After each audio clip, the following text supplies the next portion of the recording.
Right there. Yep. Grab that. Bring it over here. I'm gonna get this video thing fixed right the hell now. All right. Set it. You can set it there. Yep. I got cord, man. Right there.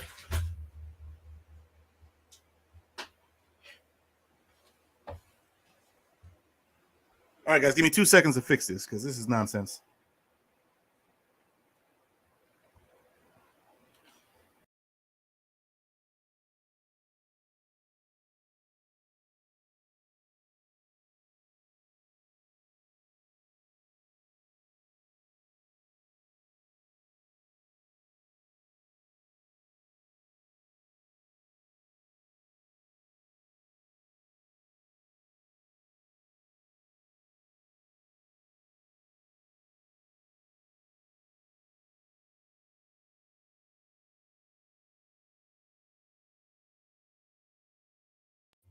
All right, guys, I'm back. I'm just going to get my video started here in just a second. And camera. Boom. There we are. Awesome. We're back. So let's see. Isaiah Jackson comes back and says, well, that losing Tom Brady, the Bills are going to be a decent nonetheless. Yeah, the Bills are going to be good. We got good coaching. This coaching staff has gotten us there with the likes of Tyrod Taylor, and then in 2019 with no number one wide receiver, the Bills are going to be fine. See, what did they do, or what did they ever do? They have now no second fast receiver in the league who used to be first. I mean, what chance could they possibly have to be better even with OBJ? I honestly don't know. They went after OBJ. He was a free agent, and they said, you know what, we're just going to, go after this guy and see what we can do. And that's fine. They went and got him. Good for them. But I see him as a slot receiver at this point in his career. I don't see him being, a top-notch receiver. Seems like something is still going on with my networking. What is going on here? Let me know if you guys can hear or see me. I usually don't have this problem.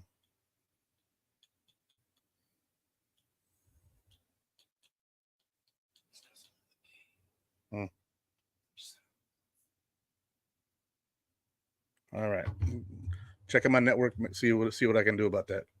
Okay, so you can see me, good. You can hear me, good. All right. So we went over the Jets, the Patriots, the Dolphins, off season, but we're not having none of that.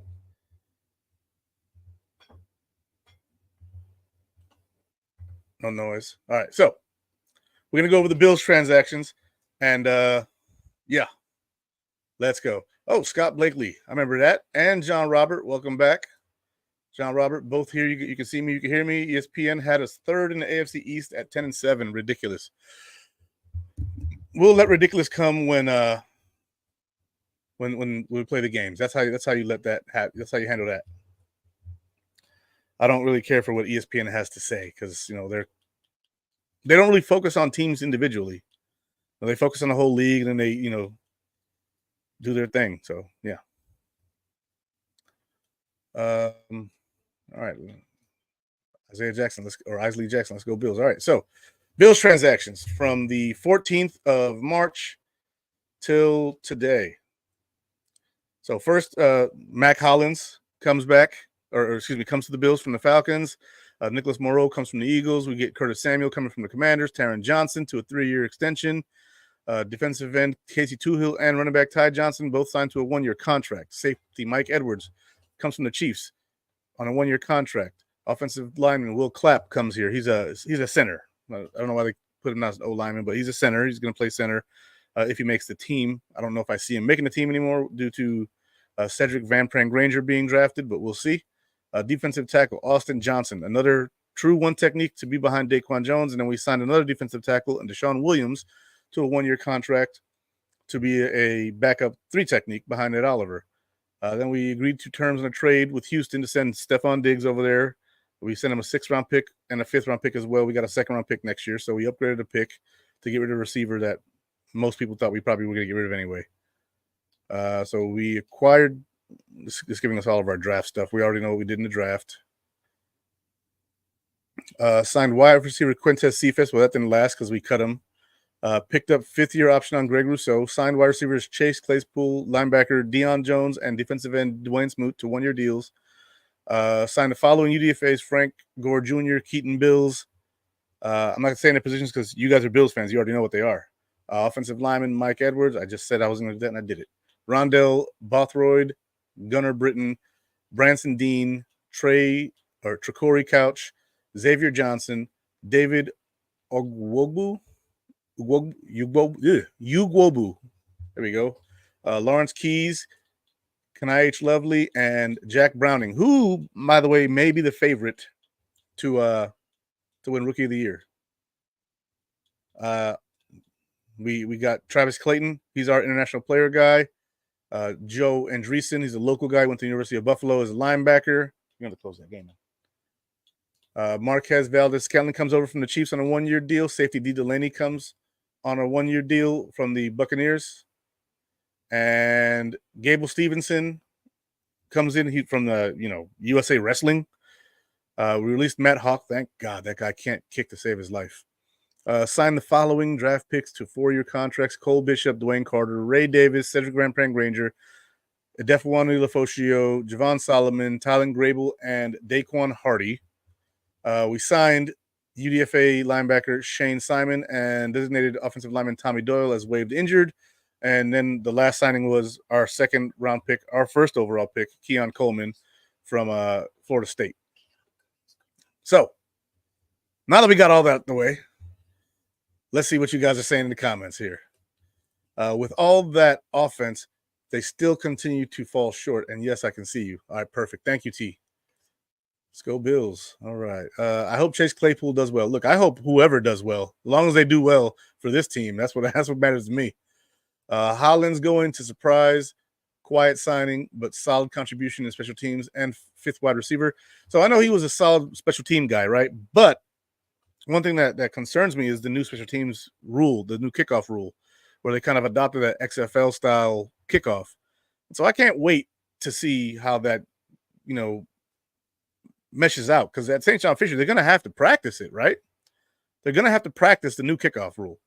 And if they don't, then they're going to be failing. So it's going to be a mishmash of who can do what. I mean, maybe he's a gunner too on punts, but I could see him making a pretty good impact on special teams and on the offense. We'll see how that goes. 1 second, guys.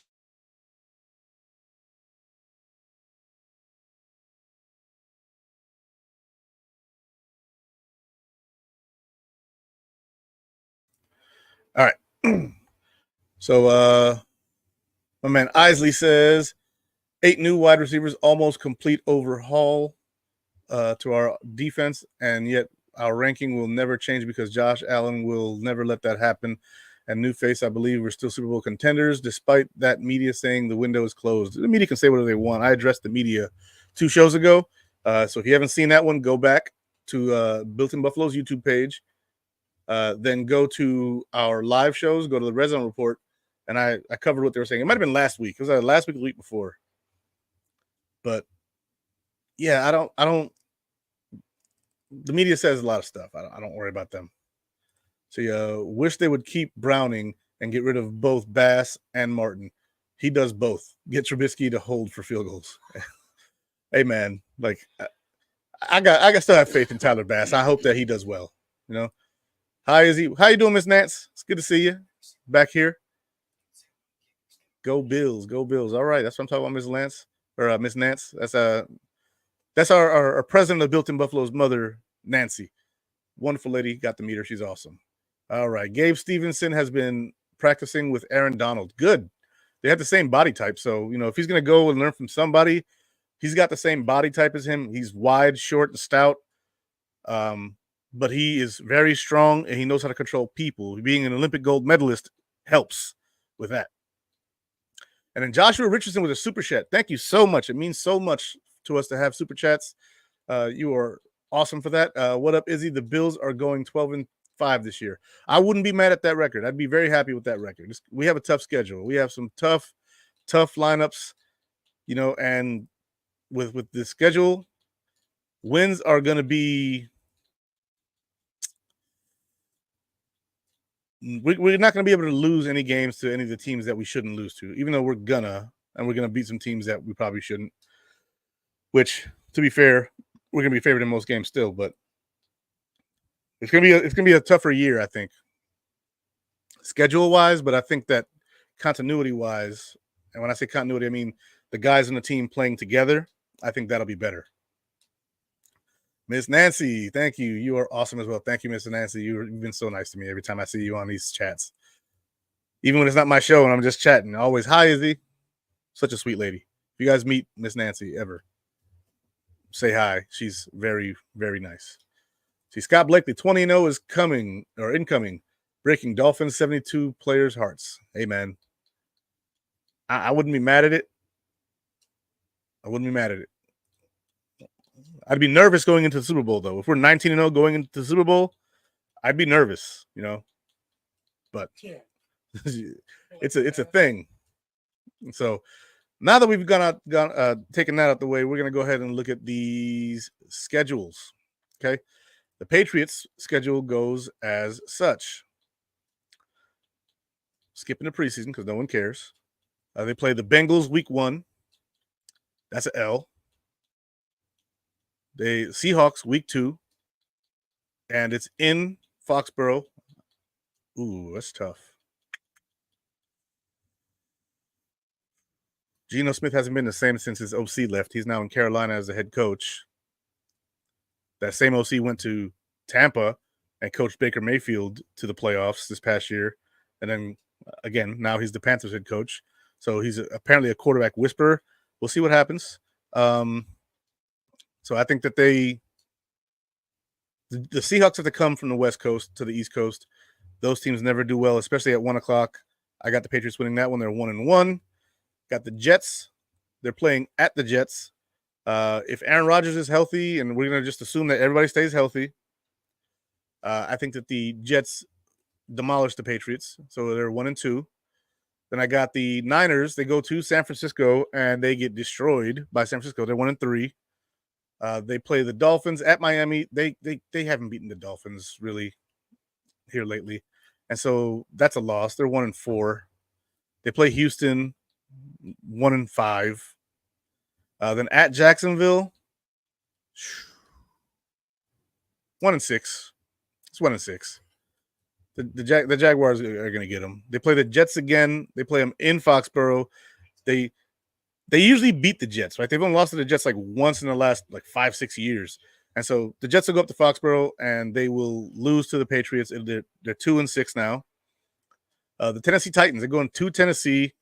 Tennessee's kind of up and down. Their quarterback, I like Will Levis quite a bit, but I think that the Patriots defense, Gerard Mayo's been there. He knows the Belichick way of defense. I got the Patriots winning that one. They're 3-6. Chicago Bears, Caleb Williams, good prospect. I don't think his year 1 is going to be great. I don't see him having a CJ Stroud type year. He does have weapons, though. He's got Keenan Allen. He's got freaking DJ Moore. He's got freaking Roma Dunze. They got running backs. The kid that got drafted from Texas last year is a mauler of a running back. He ain't that fast, but if he hits you, it's a problem. And then they picked up DeAndre Swift from the freaking Eagles. All right, I got them losing to Chicago. That's going to be a good game. Yeah, it'll be a good game. Thank you, Randy. So 3-7 there. Then the Rams are coming. If Stafford's healthy, which we're assuming he is, and they have Cooper Kupp and Puka Nacua and Kieran Williams, I think. The running back they drafted this past year, I think in the 4th or 5th round, Kyron Williams. That kid is pretty freaking good. Didn't see him coming, but running backs come out of everywhere, right? And so he's reminded some guys, including my buddy here, of LaShawn McCoy. And so I think the Rams will be too much for him, even though the Patriots defense is still solid. They still have Kyle Duggar. They still have freaking Christian Barmore. They still have Christian Gonzalez, who's now coming off of injury. It's in Foxborough. I give them the win. It's 4-7 for the Patriots. Then they play at Miami. They're going to get crushed by Miami. It is what it is. They're 4-8. They see New England or the Indianapolis Colts in Foxborough, right? Indianapolis Colts in Foxborough. I think that they're going to beat the Colts, right? I don't really know what Anthony Richardson is going to do. Last year he got hurt. He was out for the year. I think the Colts are a team on the rebuild. They're on the mend. New head coach. Last year I think they got their new head coach. So this year is his second year, and he better get it right, I guess, right? Then at the Arizona Cardinals, so the Colts better get it right. I didn't give a victory for that one yet. So they play the Colts. I have the Patriots beating the Colts. They're now 5-8.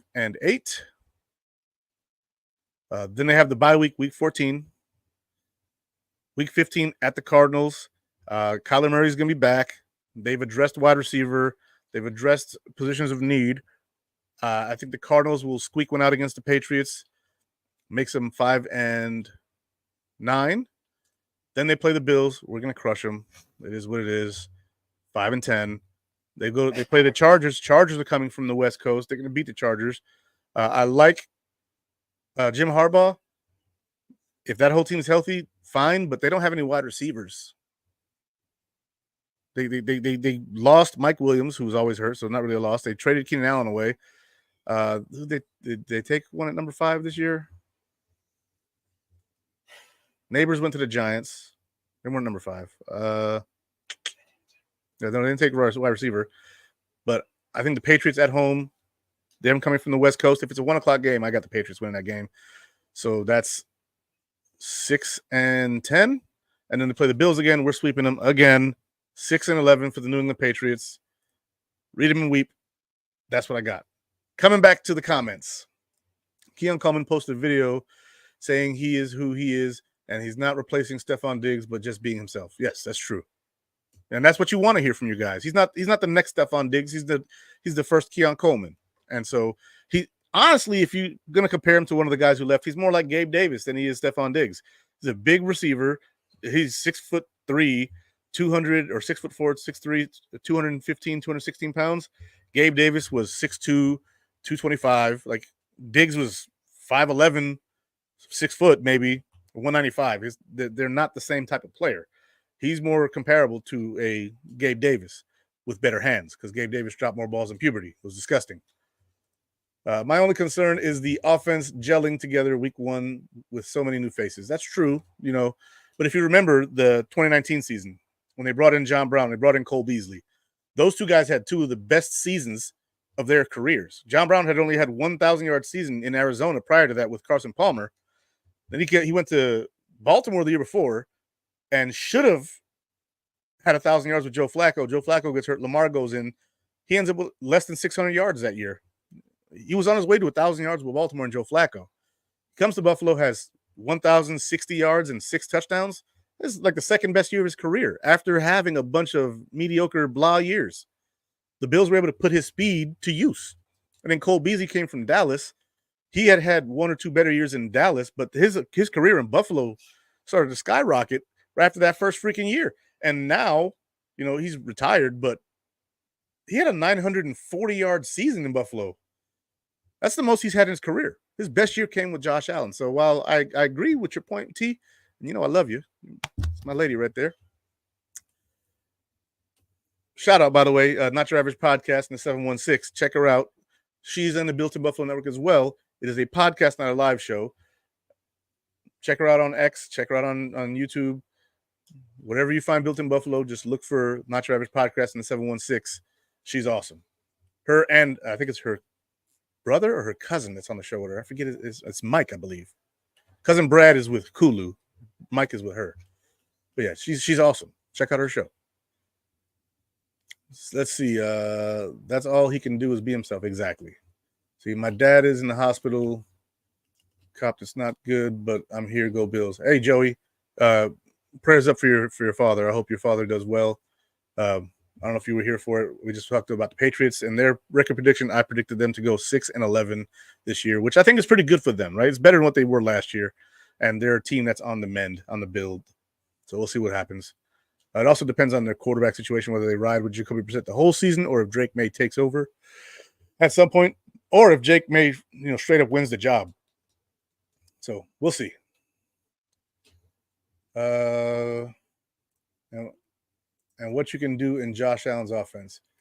T back. Thank you, Izzy. Izzy, you're the best. Yes, it's Mike. I know it's Mike. I know Mike and Brad, and I know the cousins, I believe, of you guys, Kulu and you. But I just want to make sure I give a shout out to you guys. And check out Kulu tomorrow on Built in Buffalo. Buffalo versus everyone. Let's go. We have shows all week, man. Check them all out. If whichever ones you like, watch them. Whichever ones you don't. But gotta support my guys. Love them all. All right. So next is the Jets and their roster prediction. I had the Patriots splitting with the Jets. Let me get my little pen here so I don't contradict myself.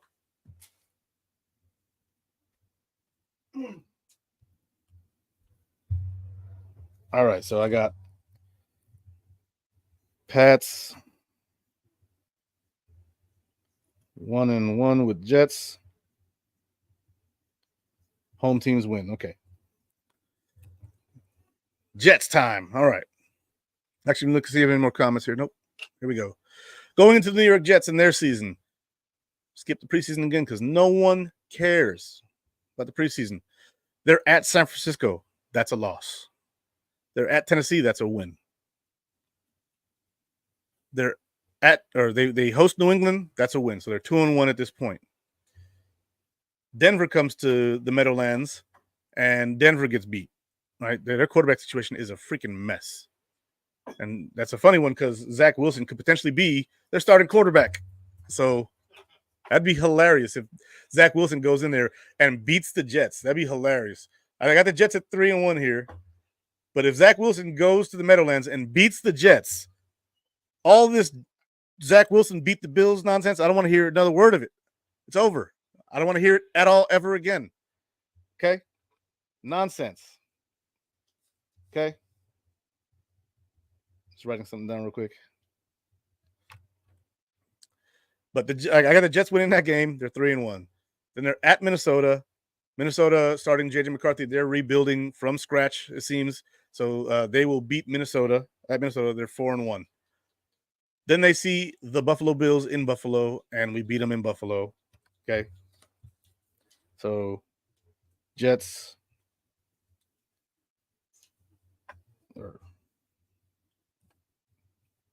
and Bills. I'm losing that first one. We'll see how the second one looks. Pittsburgh Steelers. They're at Pittsburgh. I got them beating the Steelers. Steelers. They don't know what they're doing at quarterback with Russell Wilson or Justin Fields. If Justin Fields wins that job, Russ is done. It's over for Russ. He's a backup from now on. He was talking all that stuff about going out there being an elite quarterback. He's never really been an elite quarterback, but he's definitely been a very, very good quarterback. I would never put him in the Brady, Manning, Mahomes, Allen bucket, but I would definitely put him in the Phillip Rivers type of bucket. The Ben Roethlisberger type of bucket, where he was never really super great, but he was damn good. Roethlisberger had some elite years there, but he might have been a bad example to use, Ben Roethlisberger. He was pretty great at times, but he never blew you out of the water with his arm. Then they're at New England. They're going to lose to New England. So bam, that's so losing to New England. They're 6-2. Losing to they lost to Buffalo. They lost to San Fran, and they lost to New England at New England. So that's 5-3. 5-3. The Houston Texans go to the Meadowlands. That is a freaking toughie. That's a tough one. It's on Prime Video Thursday night.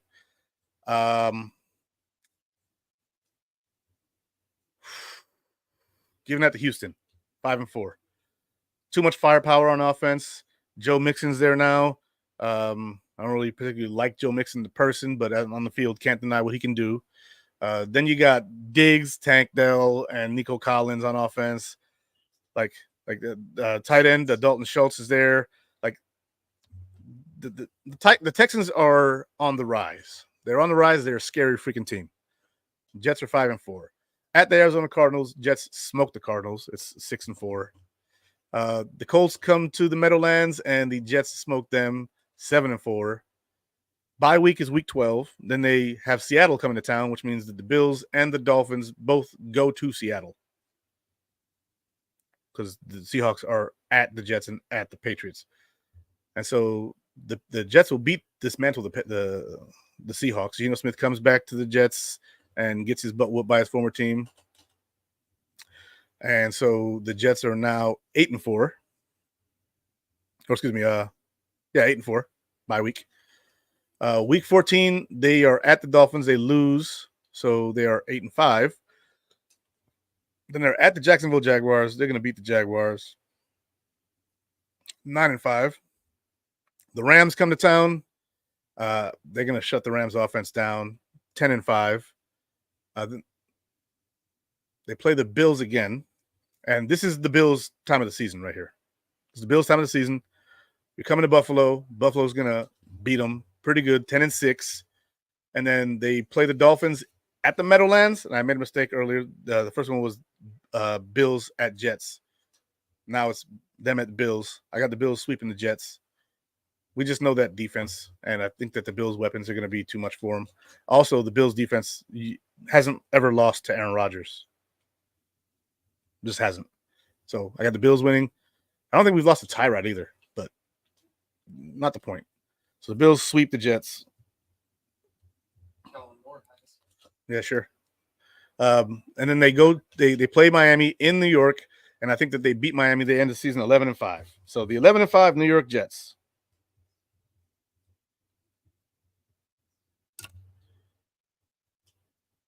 Back to the comment section. Here we go.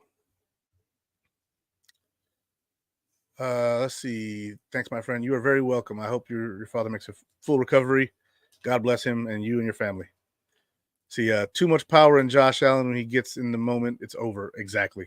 Josh Allen, when it's crunch time, and people say that he has the anti-clutch gene, that's dumb. He has the most comeback victories since he got drafted in the NFL. It's nuts.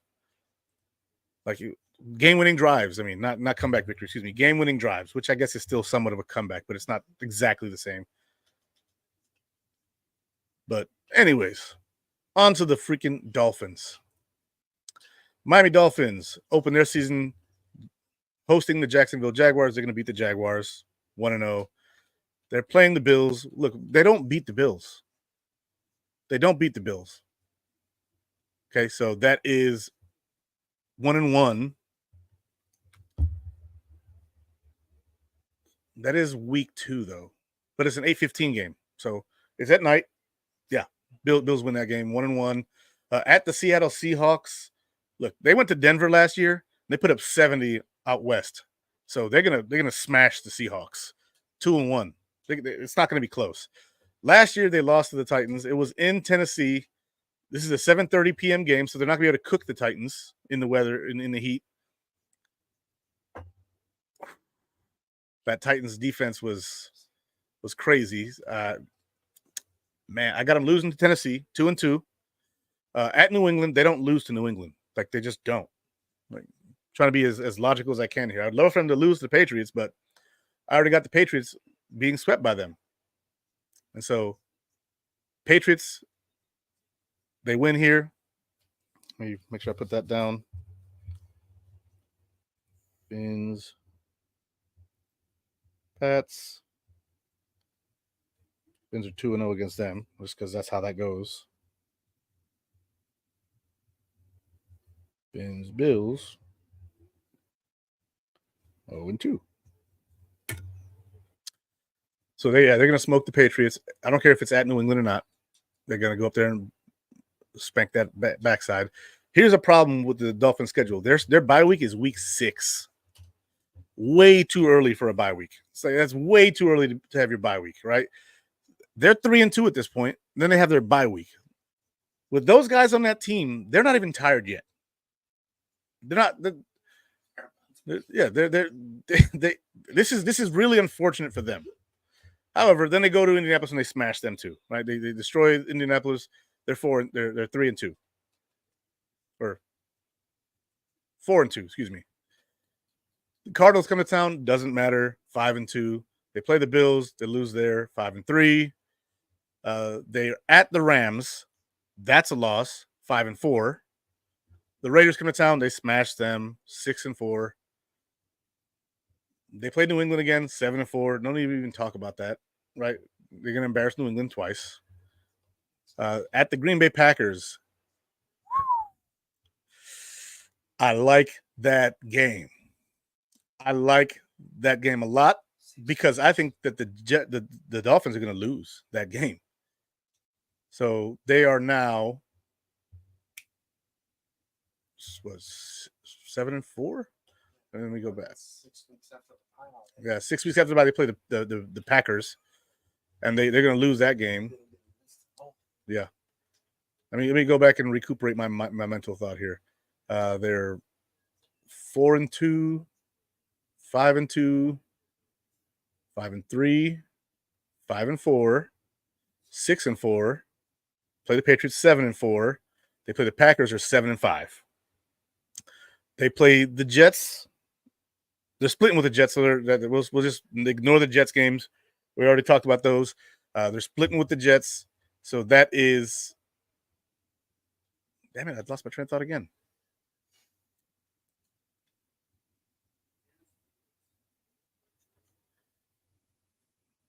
Four and 2, 5-2, 5-3, 5-4, 6-4, 7-4, 7-5. They go to the Jets and they lose that one, so we'll say 7-6. Or no, that's at Miami. They're 8-6. At Houston, 8-7. San Fran comes to town. They're 8-6. They're going to lose to San Fran. That's 8-7. They have the Browns, and they're going to beat the Browns. I have zero faith in Cleveland. That's 9-7. And then they play the Jets again, and they lose there. They lose at the Jets. And they end the season 9-8. Fins. 9-8. And that's at the cost of having a tougher schedule. It is what it is. Hey, Izzy, all right. What's up, brother? What about Miami? I think we sweep. We do sweep Miami. We always sweep Miami. It is what it is. But don't get it twisted. I don't know if our schedule is going to be that much crazier because we have a harder schedule than they do. And we also see the Niners and the Rams and yeah, the Lions. We see the Lions. Like we have a tough schedule of our own. So now we go over the Bills schedule, and I'll be as honest as I can with everything. So week 1, Arizona Cardinals win 1-0. At Miami, 2-0. Jaguars come to Buffalo. The Jaguars usually give us a hard time, usually in Jacksonville. It's not been in Buffalo for a while. We finally get them at home in our stadium, not in London, not with them being in London for 2 weeks before we're there, not in Jacksonville where freaking weird stuff happens. In Buffalo, Bills win this game 3-0. At the Ravens. That defense of Baltimore's is very good, but I, again, have zero faith in Lamar Jackson. And, I mean, you can say what you want about that. That's just how I feel about Lamar Jackson. And also, I don't know if they really got to address the wide receiver position this year, did they? Let me see one thing real quick. I want to see. Because if not, then they really aren't helping this guy. But, I mean, he doesn't make receivers better anyway. He gets them hurt a lot. Let's see. Let's give me their website. What is wrong with you? There we go. Baltimore Ravens. Team. Later. I honestly don't think it really matters with their wide receivers because Lamar Jackson can't throw outside the numbers anyway. He's really limited. I have no idea if they drafted somebody. I'm going to look now. So wide receiver, all the way down. Nelson Aguilar, Rashad Bateman, Malik Cunningham. Okay, so they drafted him out of Louisville. Late round pick. Zay Flowers, pretty good. Yeah, a couple years ago. Deontay Hardy they got from us I thought he went to the Panthers for some reason. Kadir Ismail, Keith Kirkwood, Sean Ryan, Dayton Wade, Devontae Walker. They got Tez Walker from the Panthers late in the draft. Or not from the Panthers, from the Tar Heels, excuse me. Tylen Wallace and Isaiah Washington. So they got some late round wide receivers, but they didn't really do anything early in the draft to help Lamar Jackson out. I don't see it happening. I think that the Ravens are going to be solid. They're always solid, and their defense is always excellent. Like there's no way around that. The Ravens defense is going to be excellent. But I think that Lamar Jackson did not receive any actual help. But they've also drafted 2 wide receivers in the first round previous, and they don't work out there. He puts his guys in danger too much, and they end up getting hurt, like Rashad Bateman and like Hollywood Brown. If Hollywood Brown lights it up this year with Kansas City, there's no excuses. No excuses. Lamar Jackson's pretty good. He's a good running QB. He's a good running QB. I almost thought you were going to say running back, and I was like, don't do it. Don't do it, because that's a firestorm I don't even need in this right now. But I do like that. Oh, and they got Derrick Henry, so they'll be able to run the ball way better. But I don't know about passing, and that's the problem I see. I think we got the boys to tackle Derrick Henry, especially now he's getting a little older still.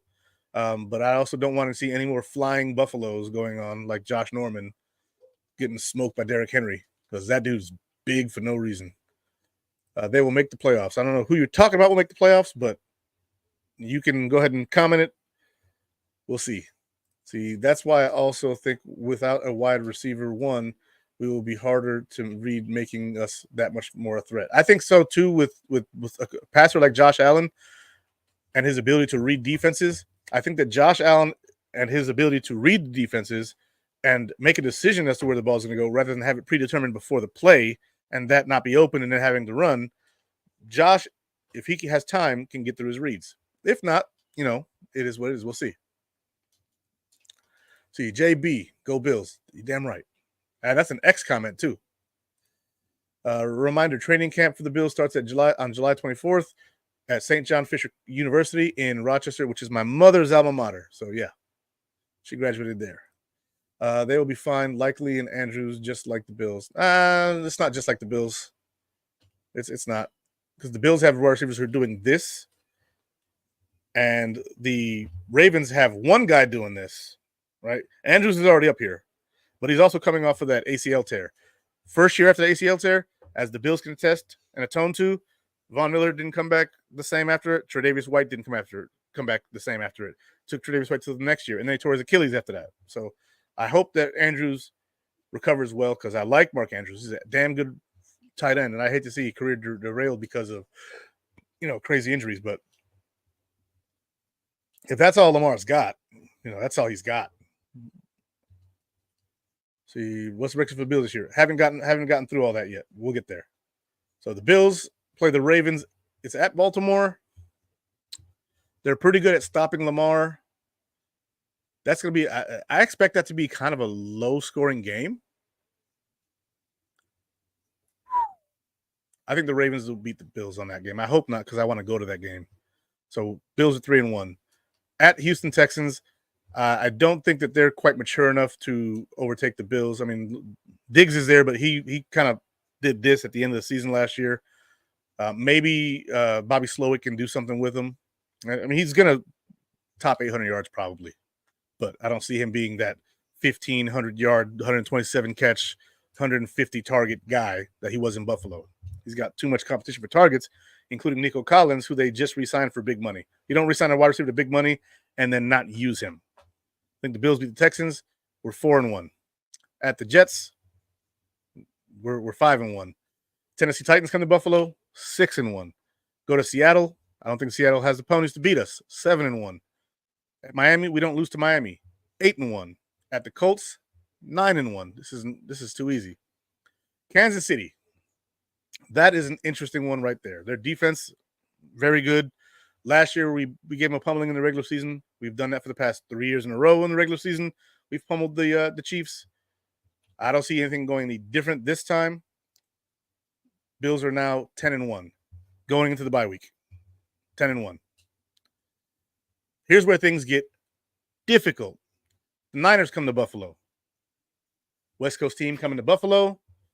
This one's kind of a toss-up to me. Buffalo Bills have never lost coming off of a bye with Sean McDermott as the head coach. Buffalo wins 11-1. We go to the Rams. We go out there and we take an L there. We take an L there. We come off that high of beating the Niners. They were the NFC champions last year. We go to Los Angeles, cross the country. We play them at 425, which, doesn't matter to us, but we take an L there. We go to Detroit. We take an L there. Okay, we're now 11-3. We beat New England. We're 12-3. We beat the Jets. We're 13-3. And then we beat the Patriots. 13-4. We got the Bills going 13-4.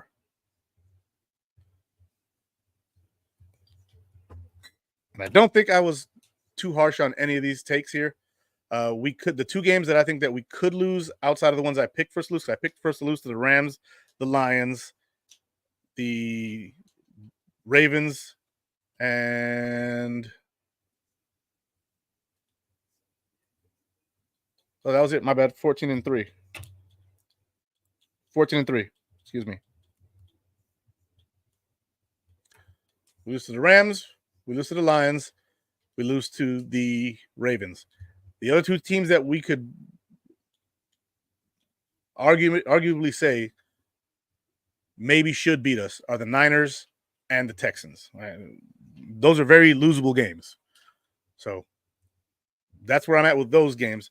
Very losable games are the Niners and the Texans, even though I think we pull them out just because of when they're played and where they're played and the way the rosters and the coaching will be.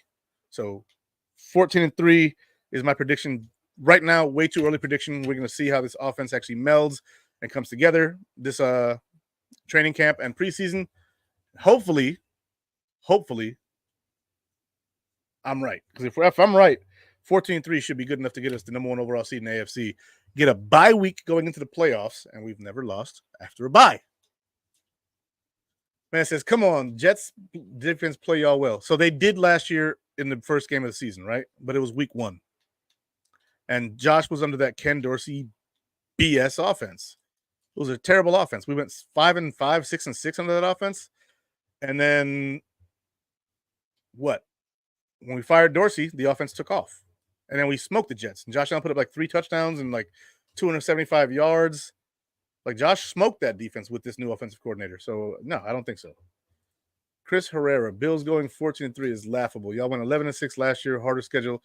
We just went over the schedule. The schedule is not really that much harder. I can show you. I like when other teams' fans jump in the comments. It's funny. It's Chris Herrera. Some guy named Chris Herrera. I don't know. Let's see. Share screen. We'll go ahead and Buffalo Bills schedule. Share that. Okay. So if we don't go 14-3, I still have us 12-5. And our schedule is not harder. We have the Cardinals this year. We beat the Dolphins twice every year. The Jaguars, nope.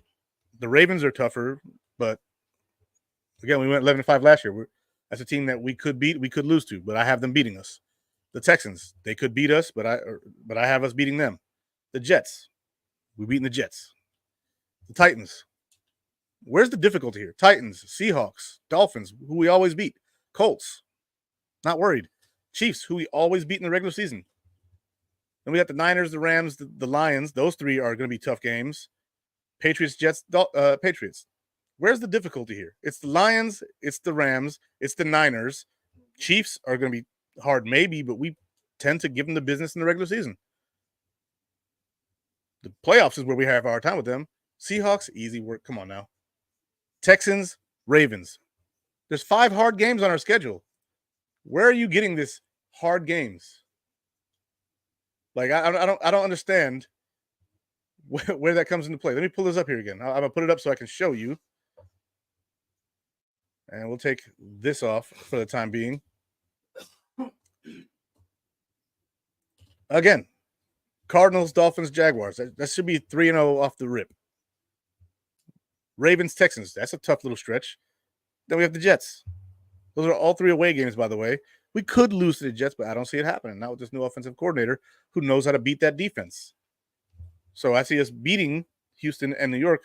I see Baltimore giving us a little work. Titans, easy.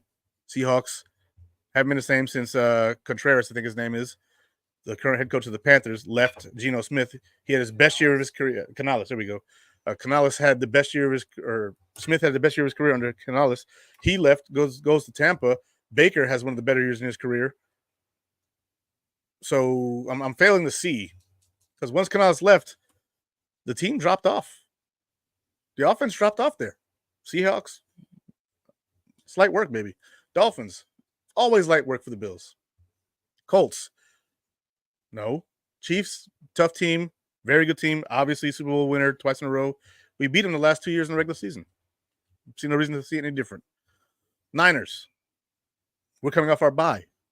We haven't lost off of bye yet. Rams, I see us losing that game. Lions, that's hard. Patriots, Jets, Patriots. I'm failing to see where our schedule is harder. Maybe you can explain that to me. I don't see it. I don't see it. We can go 9-8, 14-3. We could go anywhere within those. Like, things happen. Who is we? Is it if you're a Jets fan? I mean, last year y'all beat us week 1. And again, that was under Ken Dorsey as offensive coordinator. Josh Allen was being contained into this box that he doesn't belong in. Once they unleashed the beast, Josh Allen took off under Joe Brady. Who's our current offensive coordinator? Joe Brady. So it is what it is. In London. Oh, you're a Jaguars fan. Okay, yeah. You beat us in London. That was crazy. You guys were there for 2 weeks. You already played there. You didn't have to adjust to freaking flying over there. Partially the Bills' fault. I will say I don't like the fact that the Bills flew out there that Thursday or whatever it was. No, if you just finish your game on Sunday, you leave Monday, and you get rid of the jet lag. Bills were jet lagged, and you guys beat us 25-20, and your best receiver from that season is gone. He's now a Titan.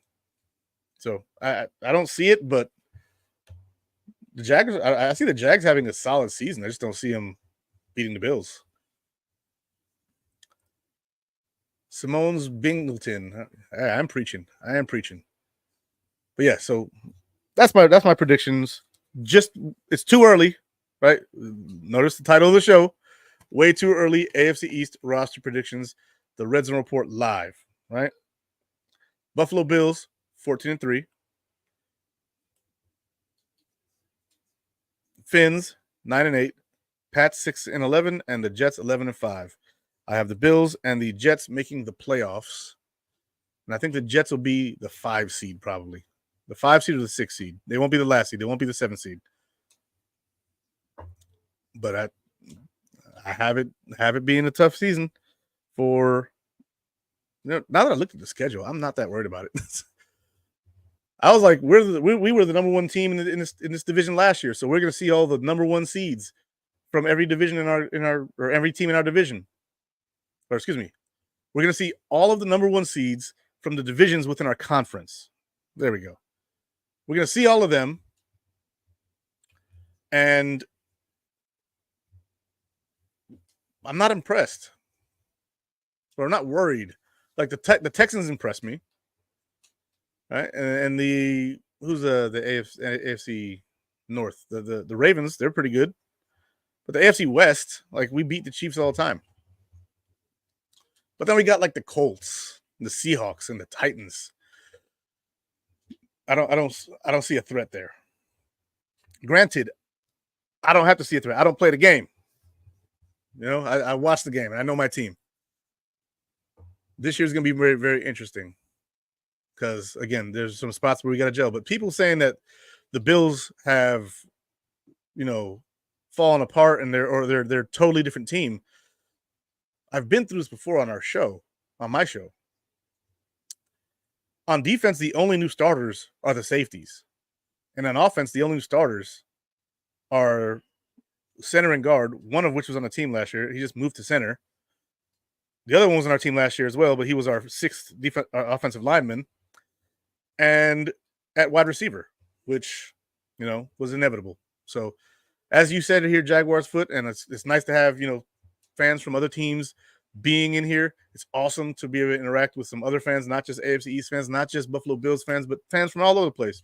Tell your friends. You know, I'm down to talk whatever. I'm down to clown no matter what. The AFC is going to be tough this year. I mean, all of the quarterbacks are in the AFC, really. There's a few of them in the NFC. You know, you got your Jalen Hurts over there. You got Purdy. I know. Stop scoffing. You got Purdy over there, who, even though I don't think he's as talented as some of these other guys, he's pretty freaking good still.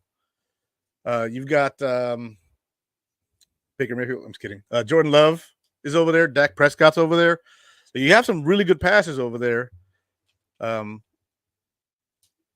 Cousins in Atlanta now. That's gonna be wild with, you know, Drake London and Kyle Pitts and Bijan Robinson and a new head coach who's actually going to use those guys. And they drafted a receiver, I believe.